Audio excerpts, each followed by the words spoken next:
J'ai abandonné mon défi que je m'étais fixé pour 2025, c'est-à-dire courir 1 mile par jour tous les jours, qu'il pleuve, qu'il vente, qu'il neige. J'ai même pas tenu le mois de janvier. Euh, et je m'aperçois que finalement, j'ai switché sur une autre forme d'entraînement, c'est-à-dire une forme d'entraînement un peu plus, un peu plus commune, on va dire, un peu plus ouais, commune.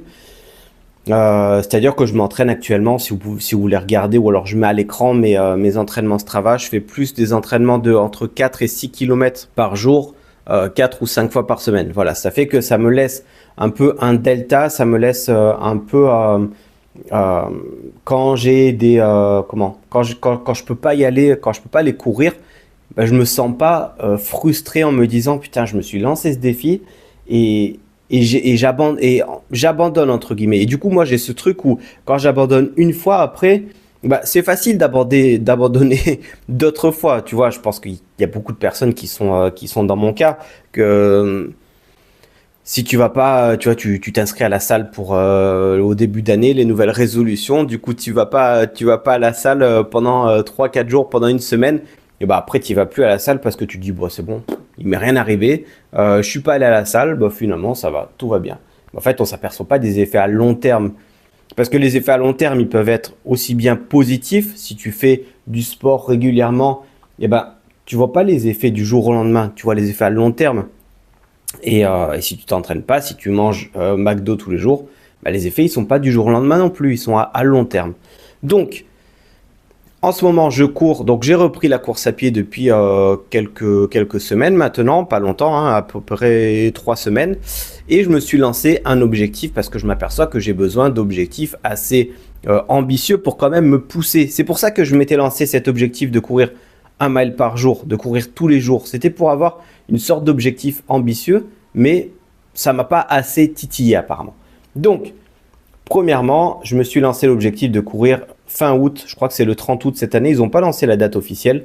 Donc, 30 août 2025, courir les 6 heures de Thiers. Donc, dans la ville de Thiers, 6 heures, c'est un parcours de 2800 mètres plat apparemment, d'après ce que j'ai lu. J'ai pas vu comment il est le parcours, mais bon, il y a pas de dénivelé, il n'y a rien. C'est 2800 mètres à courir pendant 6 heures, à faire pendant 6 heures. Et j'aimerais, alors là, en ce moment, clairement, je ne suis pas du tout prêt pour ça. Voilà, une certitude. C'est même pas, je fais même pas du storytelling ou quoi que ce soit. C'est juste que moi-même, je me demande comment je vais le faire. Mais j'aimerais pouvoir courir 60 km lors de ces 6 heures, c'est-à-dire à 10 km heure.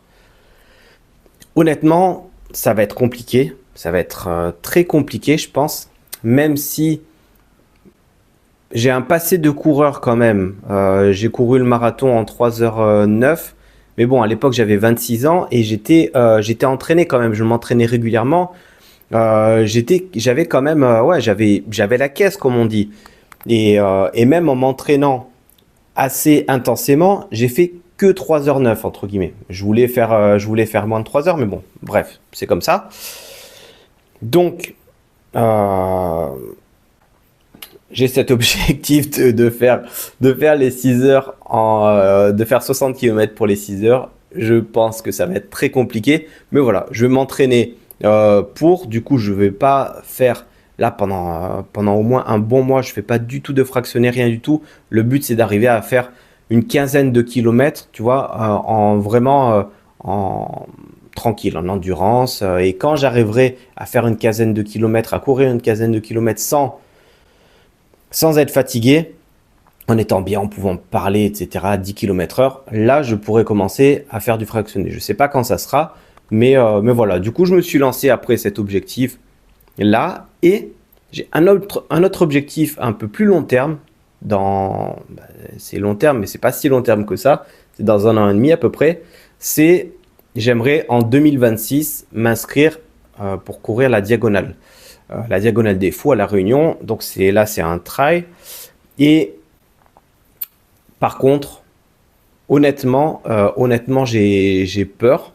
J'ai peur de la longue distance, donc je pense que je partirai plutôt sur, il y a un 100 km, j'ai regardé un peu, c'est le trail Le Bourbon, qui fait 100 km, et je me sens plus, là, pour 2026, de m'entraîner, enfin, de partir sur un 100 km, surtout que c'est quand même un 100 km avec du sacré dénivelé, plutôt que partir sur un truc de fou et d'abandonner. Voilà, je préfère apprécier la chose, même si un 100 bornes, tu l'apprécies pas à 100% parce que, enfin, tu souffres quand même dans l'effort, quoi. Moi, le maximum que j'avais fait en trail, c'était au Templier.